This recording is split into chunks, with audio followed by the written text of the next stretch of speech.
I found out my parents called me a freeloader after I paid for their life, so I cut them off.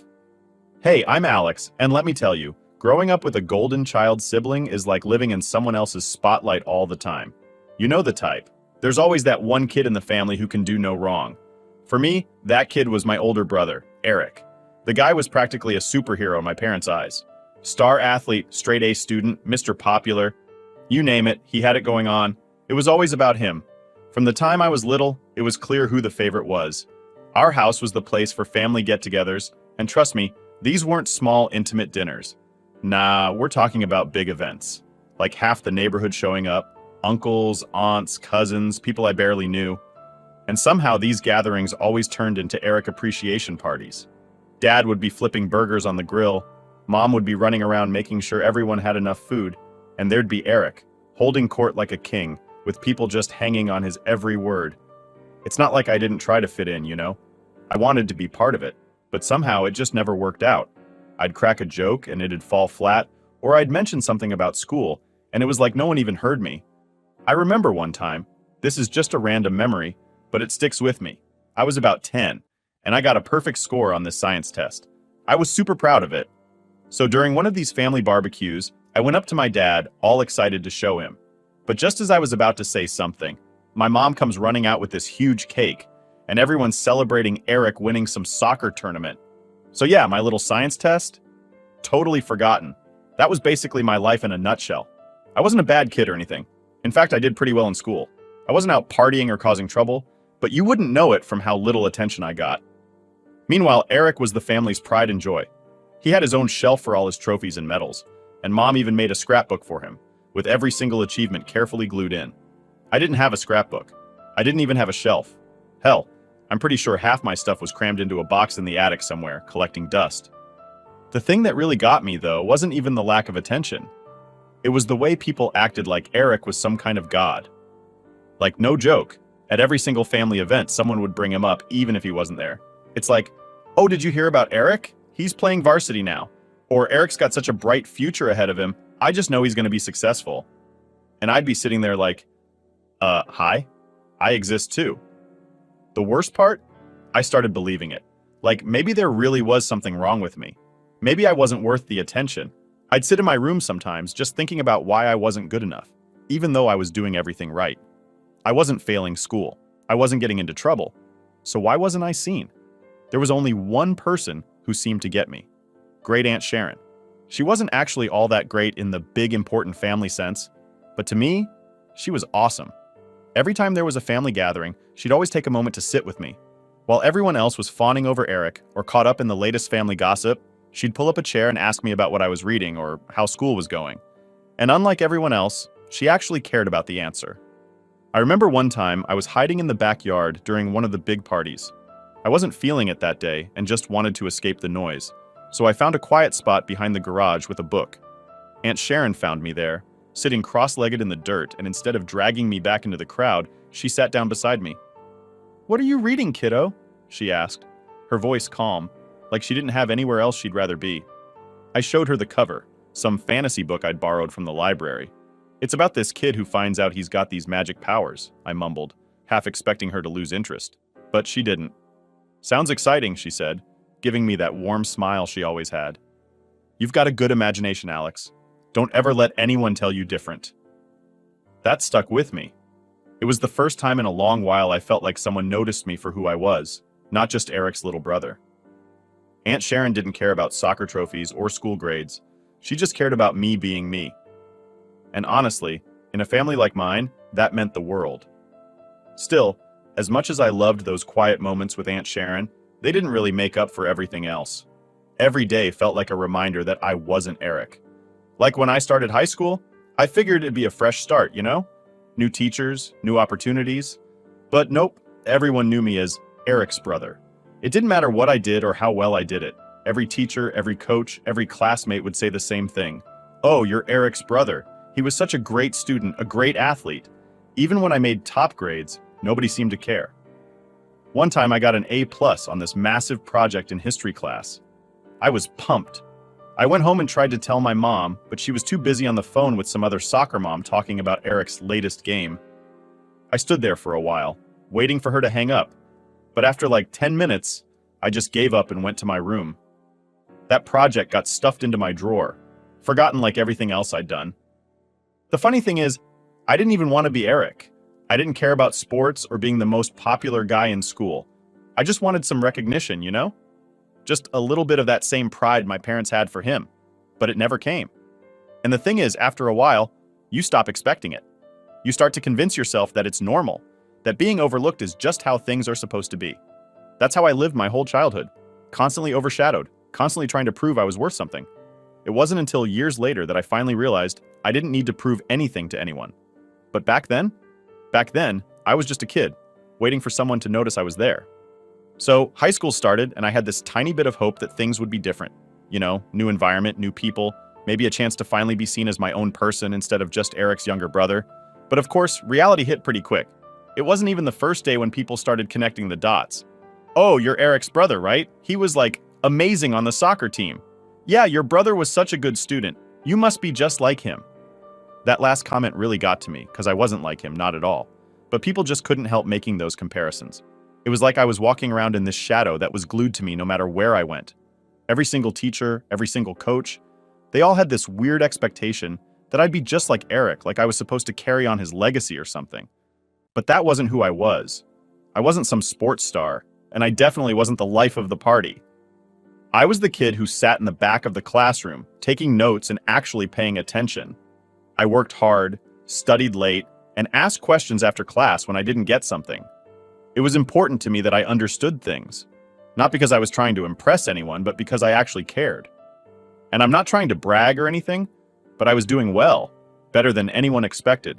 There was one time, I remember it clearly during my junior year. I was in biology, and we had this massive project that everyone was stressing out over. The teacher, Mrs. Baker, told us it was going to count for like 40% of our grade for the semester. People were freaking out, and I get it. Biology wasn't exactly everyone's favorite subject. But I actually liked it. I dove into that project like my life depended on it, researching everything I could about cell division and how it affects the body. I spent days in the library, poring over books and articles, and I'm pretty sure I was the only one who actually read the assigned chapters. By the time the project was due, I felt pretty confident. Mrs. Baker called me up after class one day, holding my project in her hand, and I'll never forget what she said. She smiled at me, actually smiled, and said, "Alex, this is excellent work. You really went above and beyond." That little moment meant the world to me. It was probably the first time a teacher had acknowledged me like that, like I wasn't just some kid in the background. I felt proud walking home that day. But of course, when I told my parents about it, they barely reacted. I remember coming home and sitting at the kitchen table with my mom. She was on the phone, as usual, chatting with one of her friends about Eric's latest game. I waited for her to hang up, holding my project in my hands like it was a trophy. When she finally put the phone down, I showed her the grade and told her what Mrs. Baker had said. "Oh, that's nice, honey," she said without even looking at it. Then she went right back to talking about how Eric was getting scouted by some college coach. I just sat there staring at the A+ on my project, feeling like I'd been hit with this invisible wall. No matter what I did, no matter how hard I worked, it never seemed to matter to them. It was always Eric this, Eric that. That kind of stuff happened all the time. Like, there was this other time in history class where we had to write a paper on World War II. I spent hours researching and writing, making sure everything was perfect. I was so proud of how it turned out. The teacher, Mr. Davis, even read part of my paper out loud in class because he thought it was one of the best ones. But when I got home and tried to tell my dad, he just shrugged and said something like, "That's cool, but have you seen Eric's new soccer trophy?" It wasn't just my parents, though. It felt like the whole world was fixated on Eric. Whenever we had family dinners or gatherings, all anyone wanted to talk about was how great he was doing. My grandparents would sit there for hours asking him questions about his games, his future plans, and his scholarships. And when the conversation finally died down, it would shift to something else, like the weather or politics. No one ever asked me about school or how I was doing. At some point, I just stopped trying. I mean, why bother? It was clear that nothing I did would ever compare to Eric's accomplishments in their eyes. I'd come home from school, head straight to my room, and bury myself in my homework or a book. It wasn't like I had much of a social life anyway. While Eric was out with his friends, going to parties or playing in games, I was at home, studying and trying to figure out what I wanted to do with my life. The funny thing is, even though I didn't get much attention at home, I was actually thriving at school. I joined a few clubs, made friends with people who shared the same interests as me, and even started getting recognized by my teachers as one of the top students in my grade. I wasn't some social butterfly, but I found my group, the kids who like to stay after class and talk about books, science, and movies. It was nice to have people who didn't expect me to be anyone other than myself. But even with all that, there was still this lingering feeling that I wasn't good enough. Like, no matter what I achieved, it would never be enough to get the recognition I wanted from my parents. I mean, it's not like I was craving the spotlight or anything, but a little acknowledgement would have been nice. Just once, I wanted to hear them say they were proud of me for something I'd done, not because I was Eric's sibling, but because I was me. I guess the turning point came during senior year, when I was applying to colleges. I'd worked my butt off for years, getting good grades, participating in clubs, and trying to build a solid application. I applied to a few schools, and one day I got the letter, acceptance into a business program at State University. I was thrilled. I ran home, excited to tell my parents the good news, but when I walked in the door and announced that I'd been accepted, their reaction was underwhelming, to say the least. "Oh, that's nice, Alex," my mom said, barely looking up from her magazine. "Cool," my dad muttered, scrolling through his phone. "What about Eric? Did he get in anywhere?" That was it. That was the moment I realized that no matter what I did, no matter how hard I tried, they were never going to see me the way I wanted them to. I wasn't Eric, and that meant I didn't matter as much in their eyes. It hurt, but it also lit a fire in me. If they weren't going to believe in me, I was going to prove them wrong, one way or another. So, after that whole thing with getting into State University, I pretty much accepted that my parents weren't ever going to care about my accomplishments the way they did with Eric. I tried not to dwell on it too much, but it still stung. I mean, it's hard not to feel it when you're working your butt off and the people who are supposed to care the most barely even notice. Anyway, I'd been accepted into the business program, which was a big deal for me. I was pumped, but the reality of paying for it was creeping up fast. With no help from my parents, I was basically on my own. I'd been applying for scholarships, grants, and anything else that could help cover the costs. But it wasn't enough. That's when Aunt Sharon stepped in. I wasn't expecting it at all. One afternoon, I was hanging out at her place, helping her with some stuff around the house. Aunt Sharon lived in this cozy little house that always smelled like fresh bread or cookies, way better than the chaos at my parents' house. We were sitting in her kitchen, and out of nowhere, she asked me how things were going with college. I tried to shrug it off, like I didn't want to make a big deal out of it. "Yeah, I got accepted, but I'm not sure how I'm going to pay for it. It's kind of up in the air right now." Aunt Sharon put down the dish she was washing and turned to look at me. "Alex, I know your parents haven't been much help, but you're smart, and you've worked hard to get where you are. You shouldn't have to give up on your dreams because of money." I didn't say anything at first. I mean, what could I say?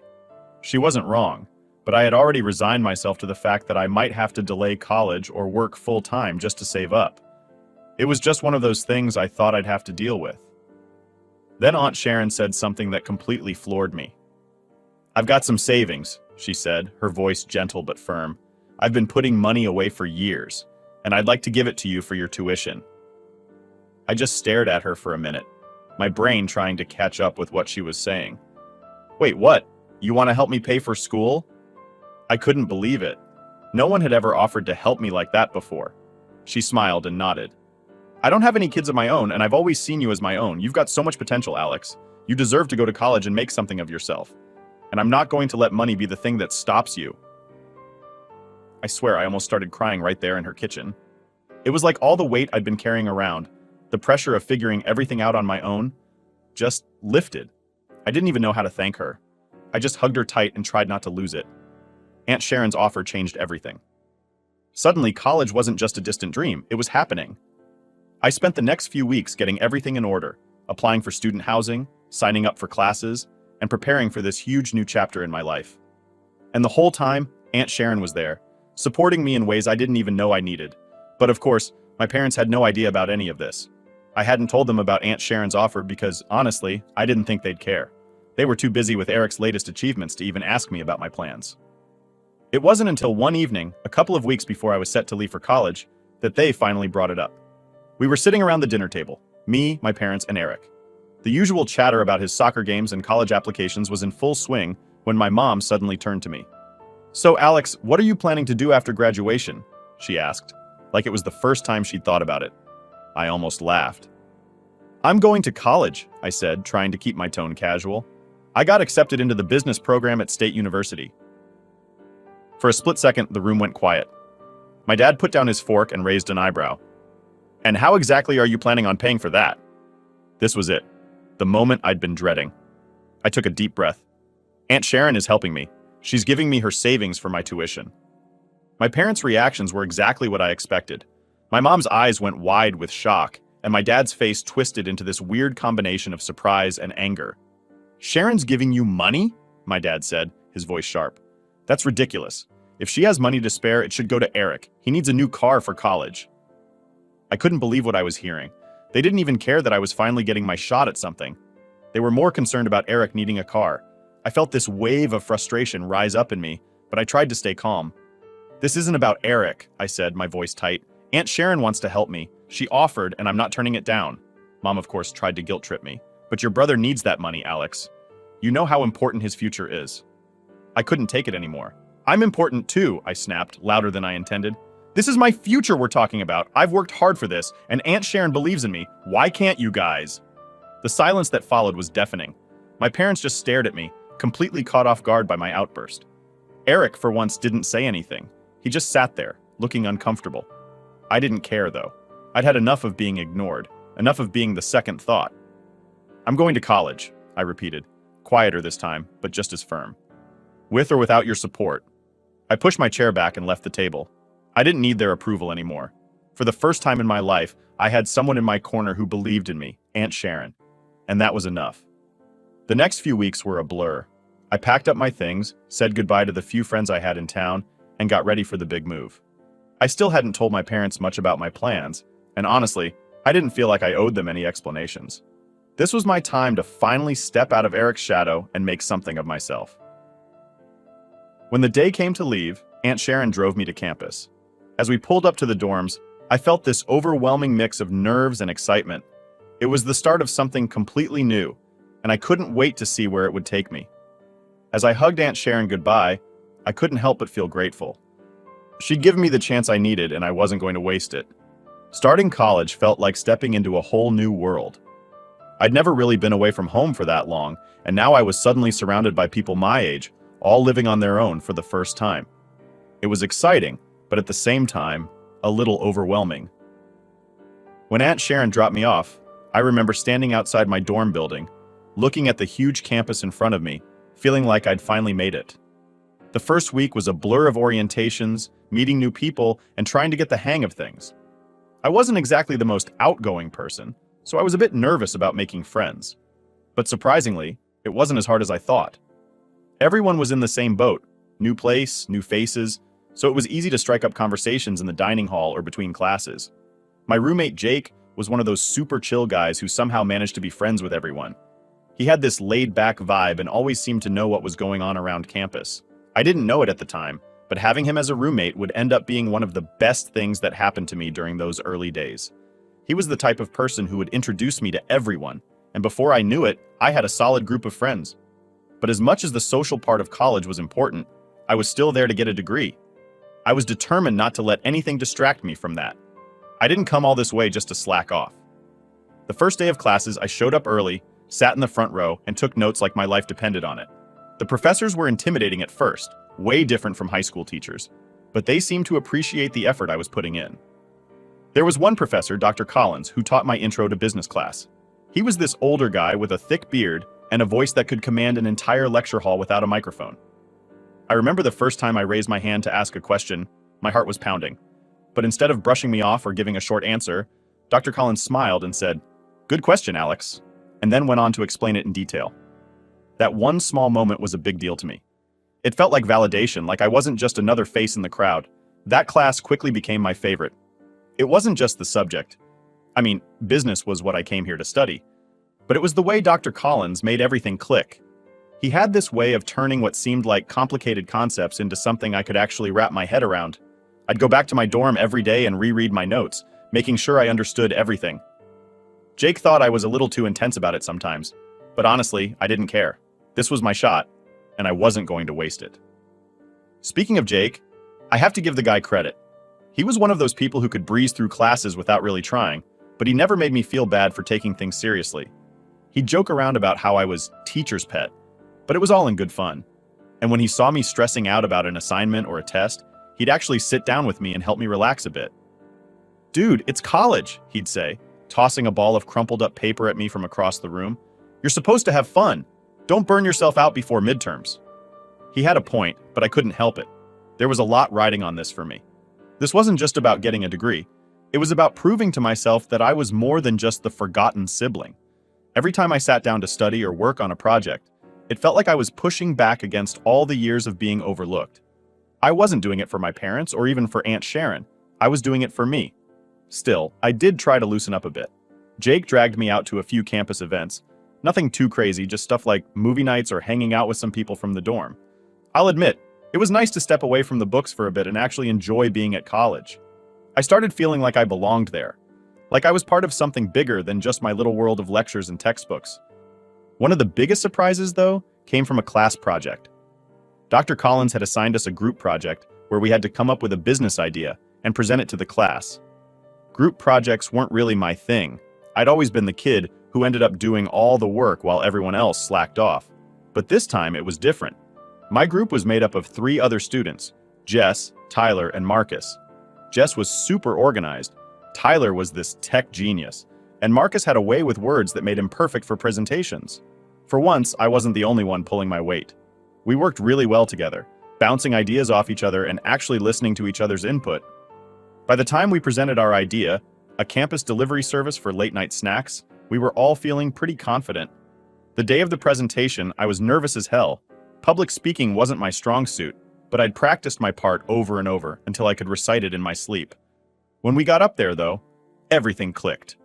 Jess nailed the intro, Tyler's tech demo worked perfectly, and Marcus wrapped it all up with this killer closing statement. I did my part without stumbling, and when we finished, the class actually clapped. Dr. Collins gave us a nod of approval, and I swear, it felt like winning the lottery. That project ended up being a turning point for me. Not only did we get an A, but it also made me realize that I was capable of more than I thought.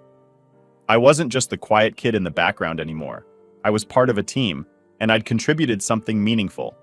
It was a huge confidence boost, and it pushed me to keep going, to keep pushing myself out of my comfort zone. By the end of that first semester, I felt like I was finally hitting my stride. I wasn't just surviving college, I was thriving. Sure, there were still moments where I doubted myself, and yeah, I missed Aunt Sharon and the comfort of her house sometimes, but I was building something here, something that was mine. I guess what I'm trying to say is, college was more than just classes and grades for me. It was the first time I felt like I had control over my life, like I was the one deciding who I was going to be. And even though there were still challenges ahead, I knew I could handle it. For the first time in a long time, I was excited about the future. So, after college, I did what any recent graduate does. I found a job. It wasn't anything flashy, but it was steady, and I was grateful for it. It gave me the chance to save up and figure out what I wanted to do next. I knew from the start that working for someone else wasn't going to cut it for me long term. I had bigger plans. That's when the idea of opening my own restaurant started brewing in my head. I've always loved cooking, and the idea of running my own place just felt right. I kept thinking about what it would be like to have my own spot, where people would come in for good food and a welcoming atmosphere. After a couple of years of working and saving, I finally took the leap. I opened my first restaurant in a small but busy part of town. It wasn't anything fancy at first, just a cozy little place with a simple menu. But people started coming, and before I knew it, the business was taking off. Running a restaurant isn't easy, though. Those first few months were insane. I barely had time to breathe between managing the kitchen, serving customers, and handling all the behind-the-scenes stuff. But despite the long hours and stress, I loved it. It felt like I was finally doing something that was mine, something I built from the ground up. And when it started getting popular, that was just the icing on the cake. As the restaurant grew, I took the next big step, opening another branch. It felt like a dream. I never imagined I'd have more than one place, but there I was, expanding the business and watching it thrive. Eventually, I had a few locations around town, and things were going better than I could have hoped for. I had a solid team of employees, and the restaurants were making a good profit. Life was pretty good. And then, as if on cue, my parents came back into the picture. It started with a phone call from my mom. I hadn't heard much from her or my dad in a while, not since I'd gone off to college. We'd been keeping our distance, which honestly was fine by me. But suddenly there they were, back again, asking for a favor. "Alex, sweetie, how are you doing? It's been so long," Mom said, her voice all sweet and full of fake enthusiasm. I could tell something was up immediately. "I'm fine, Mom. Busy with the restaurants," I replied, keeping it short. I knew there was more to this call than just a friendly check-in. "Well, we're so proud of you. You know that, right?" she said, her voice edging toward what I could only describe as desperation. "But, we were wondering if you could do us a little favor? It's about Eric." Of course it was about Eric. It's always about Eric. I let her continue, even though I already had a good idea of where this was going. "You know, he's been struggling to find work lately. He's applied everywhere, but no one's hiring him," she explained. "He's had some issues at his last few jobs, and now it's like no one will give him a chance. We were hoping maybe you could help him out, give him a job at one of your restaurants." I leaned back in my chair, staring at the ceiling. Eric, the golden child who could do no wrong, had apparently messed up so many times that even his charm couldn't land him a job anymore. Part of me wanted to say no, to remind them of all the times they put Eric on a pedestal while ignoring everything I did, but I knew that wasn't going to help anyone. So against my better judgment, I agreed. "Fine, Mom. I can give him a job," I said, my voice a little more tired than I wanted it to be. "But he's going to have to work as a waiter. No special treatment. He needs to actually do the job." "Oh, thank you, Alex. You don't know how much this means to us," she gushed, like I'd just saved the world. "He'll be so grateful." Grateful? Eric? Yeah, right. When Eric showed up to start work, it was awkward, to say the least. He acted like he was doing me a favor by being there. Like I should be grateful for him gracing my restaurant with his presence. I couldn't believe it. Here I was, giving him a job when no one else would hire him, and he acted like he was above it. But I kept my cool and treated him like any other employee. Surprisingly, he didn't do a terrible job. He wasn't great either, but he showed up, did what was required, and didn't cause too many issues. It wasn't perfect, but it was better than I expected. Things stayed pretty calm for a while after that, but then my parents called again. This time the favor was even bigger. "Alex, we need to talk," my dad said, sounding more serious than usual. "We're in some financial trouble and we need your help." Of course they were. Apparently they had blown through all their savings. Between Eric's endless adventures, his failed business ideas, the college he never finished, and whatever other nonsense he got into, they had nothing left. They'd spent it all, and now they were looking to me to bail them out. At this point, I should have been used to it. I should have known that they'd come to me eventually, especially after years of pouring everything into Eric. But it still hurt. It still felt like they were only coming to me because they had no other option, not because they actually valued me or cared about what I'd achieved. I could have said no. I could have told them to figure it out on their own, that I wasn't their safety net. But for some reason, I didn't. Maybe part of me still wanted to help, even after everything. Or maybe I just didn't want to see them completely fall apart. So, once again, I agreed. I started sending them a monthly allowance, just enough to help them get by. I wasn't going to cover all of their expenses, but I didn't want them to lose their home, or be out on the street either. It felt like the right thing to do, even though it left a bitter taste in my mouth. And of course, there was Eric still working at the restaurant, still getting by without any real consequences for the messes he'd made. My parents didn't ask him to contribute or to help them out. They just let him keep doing his thing, while I was the one stepping up, as always. In the end, I couldn't help but wonder how things had turned out this way. I'd built something real, something successful, and yet here I was, still cleaning up after the golden child, still giving my parents the help they needed because they'd blown everything on him. But for now, it was what it was. At least I had my restaurants, my business. I'd created something that was mine, and no one could take that away from me. One afternoon, I was at the restaurant going over some invoices and prepping for the upcoming week. It was a normal day, busy, but nothing out of the ordinary. Then my phone rang. It was Aunt Sharon.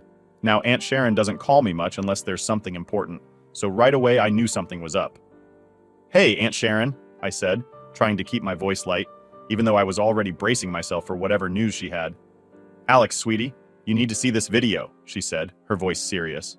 "It's from a family party your parents were at last weekend. Someone posted it online and, well, I think you should take a look." My stomach dropped. A video? Of my parents? It didn't sound good.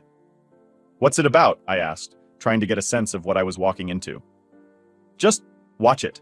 I'm sending you the link right now. Call me after, she said, sounding almost hesitant, like she wasn't sure how I'd react. I opened the link Aunt Sharon sent, and the first thing I saw was my parents, clearly drunk, holding drinks and swaying slightly as they stood in front of a group of people. There was loud music in the background, and the camera was shaky, but I could hear every word they were saying. My mom started talking first. You know, everyone thinks Alex built those restaurants on their own, but really it was all Eric, she slurred, waving her hand dramatically. Eric's the real genius behind it all. He's the one who gave Alex that nice job. He works so hard, running around all day making sure everything's perfect while Alex just sits back and manages things. I blinked, not sure if I'd heard that right. Did she really just say Eric was the one who gave me a job? Eric, who couldn't hold down a job anywhere else, was supposedly the mastermind behind my restaurant business? I was so stunned I almost paused the video, but then my dad chimed in. And you know what else? My dad said, his face flushed and his words slurred. We gave Alex money to start those restaurants. We helped them get off the ground. But does Alex ever thank us? No, ungrateful little freeloader. He practically spat the last word, his face twisting in disgust. I couldn't believe what I was hearing. These were my parents, my own parents, standing there at a family party, drunk out of their minds, telling everyone that I was a freeloader, that I'd only made it because of Eric and their supposed financial help. I felt my blood boiling. The restaurant was mine. I'd built it from scratch. Me, not Eric, not them. They hadn't given me a dime. And now they were standing there, rewriting history like I was some useless leech riding on their coattails. As the video continued, my mom rambled on about how Eric was so humble and didn't take credit for everything he did for me. He could have opened his own business, you know, she said with a slurred giggle. But he's too kind. He just wants to help Alex succeed. That's the kind of brother he is. I felt sick. Eric, who could barely manage to be a waiter, was now apparently the brains behind my entire business, and they were acting like he was some kind of saint for letting me run the restaurants while he quietly did all the real work. It was beyond absurd. It was insulting. It was a flat-out lie. By the time the video ended, my hands were shaking with anger. I couldn't believe they'd do this, talking behind my back, making me look like a joke in front of the whole family, and they didn't even think twice about it, like it was just some casual conversation, like it wasn't a big deal. But it was a big deal. I'd worked my entire life to get to where I was. I'd busted my ass to make something of myself, while Eric had screwed up every opportunity he'd ever had. And now, after everything, they were giving him the credit and calling me the freeloader? I couldn't let this slide. I grabbed my phone and called my parents, my heart pounding as the phone rang. My mom answered, sounding cheerful, like nothing was wrong. Alex, how are you, sweetie? I didn't bother with small talk. I saw the video, I said, my voice cold and shaking with barely contained anger. There was a pause on the other end, and I could practically hear her scrambling to come up with a response. What video? She asked, her voice suddenly wary. The one from the party, I snapped. The one where you and Dad are telling everyone that I'm a freeloader and that Eric is the real reason I've been successful. Oh, that, she said, trying to laugh it off. Alex, you know we were just joking. It was all in good fun. We'd had a few drinks and... You called me a freeloader, I cut her off, my voice rising. You said Eric was the one who gave me a job, that you gave me money to start the restaurants. Do you realize how insulting that is? I built this business on my own without any help from you or Eric, and you're standing there telling people it's all because of him? She started to stammer, but I didn't give her a chance to continue. I've had enough, I said, my voice hard. I'm done with this. I'm done with the lies, the manipulation, all of it. Don't call me. Don't ask me for anything. You're cut off, for good. Alex, wait, we didn't mean... She tried to say, but I hung up before she could finish. I sat there for a minute, my phone still in my hand, trying to process what had just happened.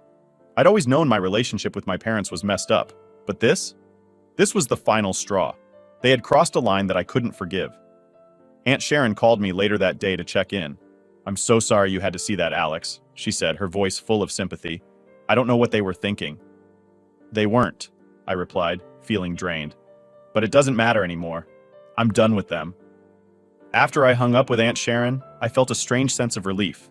For the first time in a long time, I wasn't weighed down by the constant pressure to make my parents happy, to live up to their impossible expectations, or to clean up their messes. I was free.